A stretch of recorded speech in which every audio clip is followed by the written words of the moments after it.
This is Because You Asked. I'm Barry Nussbaum. We have a very special guest tonight, Israeli ambassador, among other things, Danny Ayalon. Danny, thank you for taking the time to talk with us, especially for having us in your home. It's my pleasure, Barry. It's my home is your home. It's very kind. So you are an Israeli diplomat, a columnist, a politician. You were ambassador to the United States. You're a writer. You're kind of the expert on the relationship between Israel and the United States. So we've got a lot of important stuff we want to hear your viewpoint on. Mm-hmm. So as a corollary to your ambassadorship, you have an Israeli understanding of the importance of the relationship between Israel and the United States. Let's talk about that to start. Well, first of all, Barry, I can tell you that just on the surface, Israel and the United States are great friends because of common interests and threats. But it's much more than that. And Israel and the United States are natural allies. It's because of the ethos, it's because of the common identity to the core, being democratic states, really willing to defend our culture. Also, there is a similarity of being in a country of immigrants, coming to desolate land, whether it was 300 years ago in North America, or 150 years ago coming back to our own land here in Israel, which was called then Palestine, which is a Roman name. So we know we are dedicated as you are, we are industrious, and we are not apologetic about our achievements. And in today's world, I think this is doubly important, the alliance between Israel and the United States, because we have those who are really trying to get us down, basically to kill us, literally, whether they are the Iranian Ayatollahs, who are still, they have not forgotten their mission in their eyes to become nuclear and to become the hegemonists in the area and beyond. We have the ISIS, we have the Hezbollah, we have the Hamas. All of them come from the same root, Muslim brotherhoods, and they are really the antithesis to the Judeo-Christian heritage. And this is why it is important, because today, unfortunately, with being the post-modernistic era, as they call it, today everything is post-Zionism, post this, post that. People do not, they have lost their identity, their sense of pride in who they are and in their country and in their nationality. And I think this is where Israel and the United States can build on each other. So in that respect, of course, we are the junior partner. I have always realized that. And American support for Israel is critical.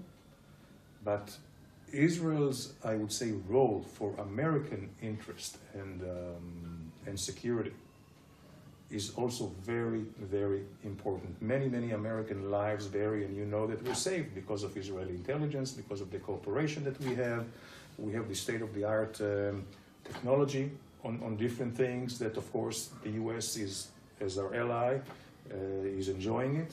Whether it's missile defense, we're at the cutting edge. Whether it's, like Iron Dome and others, Arrow. Whether it's cybersecurity and many other things.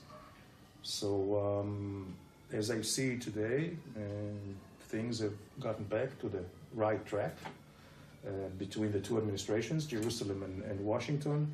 But still, I worry about the public opinion, because there are those who are trying to disrupt and to make us self-guessing, and who try to really rattle the cage and make us doubtful of our own heritage. And those who are strong enough, those who know the facts, those who know their history, of course, they are not being influenced. But there are so many, unfortunately, that either they are not educated or they are not educated in a specific history, and some of them fall prey to their lies and incitement. Let's talk about the big misconception about settlements, that Jews across the Green Line, the 1948 armistice line that was never a border, but it just sort of, the troops ended up there,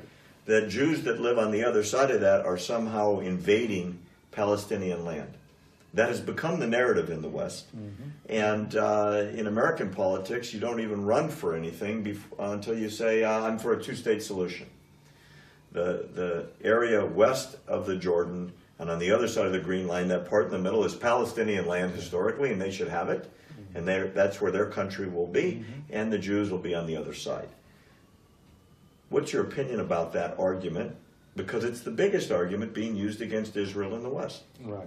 And again, unfortunately, the Palestinians and their collaborators have been so relentless and unfortunately so effective in the media, in campuses, everywhere else, telling their own false narrative, rewriting history, rewriting the Bible, anything that you can think about. And here, and I also at fault, because I served, in successive Israeli, in different, quite a few Israeli governments, we have not really come up with, in a timely way to dispel the lies. Only now we understand how bad, how strategically threatening it is, because what the Palestinians are waging is what I call a political terror. It's not just a terror on the ground, it's a political terror, trying to really rob us of our identity, of our history, of our connection to our land. So there is nothing which is more Jewish than what is called the West Bank of the Jordan River, Judea and Samaria. This is the cradle of Jewish history, Jewish culture, Jewish identity, and everything that goes with it. If you believe the Bible, it's a history book, and there are cities all over Judea and Samaria in the Bible from 3,000 years ago, where the Jews were here, the Jews were there, the Jews were here, the Jews were there. And yet that narrative of this is historic Palestinian land and should be their homeland because they're the ones that have already been here, how has that gotten sold throughout the West? Do you know, Barry, that the term Palestinians did not come up until probably the age of television, not before, maybe even later, 50s and 60s. Before that, they were called Arabs.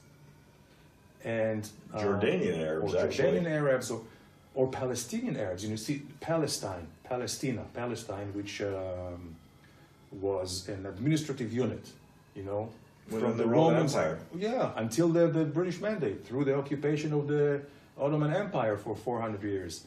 Actually, the only owners of this land have only been the Jews. All the others were occupiers here. And this is why the country was so barren. Because when you are a visitor or an occupier, you don't care about the land. You don't invest. Right. You're going to leave. When it's your own home, you see what we have become. A great culture of agriculture and heights, whatever, because we love the country, because it's ours, we own it.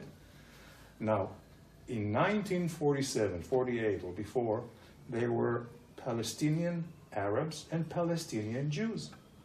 The UN, the Palestinians always go to UN security or the UN resolutions and all that, which is also a joke, because the UN today is a rubber stamp for the Palestinians because of the automatic majority that the Arab countries have and the Muslim countries have and all that. But in 1947, when the UN was still controlled by Western countries, or at least they were the majority, they had it right. And Resolution 181 from 29th of November 1947, when the decision was the British go out of Palestine, and Palestine is going to be partitioned. It was very hard for us. It's like Solomon's baby. Right. But we were ready to do that. And what was the idea? And in the language, the formal language of the UN was that the two states which will be created will be an Arab state, I quote from the, not Palestinian state, an Arab state and a Jewish state. For those now that do not want to recognize Israel as a Jewish state, this is the UN language in a legalistic, in a formal way. But what happened since then, It all went, sliding down the hill because they never wanted us here. They never accepted that we are here in our own rights. And you know it. You know the history. From 1948, when we won the war, and this is just amazing, we were there at that time, 600,000 Jews. By the way, it's the same number of Jews that left out of Egypt with Moses. Quite interesting how numbers repeat in a cyclical way through our history. Anyway, in this case, 600,000 Jews legally, legitimately declaring their independence, recreating the state. The state was not created in 1948, and it was not created by the UN. We were established 4,000 years ago as a people by Abraham, and 3,000 years ago as a sovereign country by King David. But we were recreated in 1948, as we declared, and the very first day, all Arab countries, 100 million hostile Arabs attacked us. What are the odds that 600,000 could face up to 100 million? Not only we survived, we thrived, we won the war. And since then, since the Arabs, and until now, whether it's the Arabs, the Muslims, the Palestinians, where they could not fight us on the ground, then they go to different tactics. So in military, they lost. Economic boycott, they lost. Terrorism and ballistic missiles, they lost. So they go into this PR war, trying to erase our history. But they had the land, the West Bank. The Arab Palestinians had it from 48 until 1967, when again we were attacked. And they didn't create their own state at that time. It was annexed by Jordan. Nobody, really had a pipsqueak about it. So we have to understand, once we know the facts, the hoax about it, we are there with our own right. We don't have to be apologetic about the Jewish communities in the West Bank. And just as Arabs, Arab Israelis, or what are called today Palestinians, they can live anywhere in Israel. About almost 25% of our population is Arab. With Full rights. Full equal rights. Full equal rights, represented in the Knesset, in the Supreme Court, get the best education they can.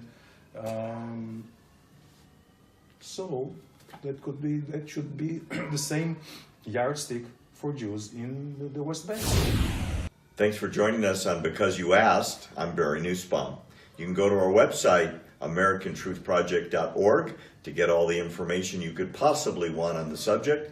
And you can always write to me at Barry@AmericanTruthProject.org. I will respond.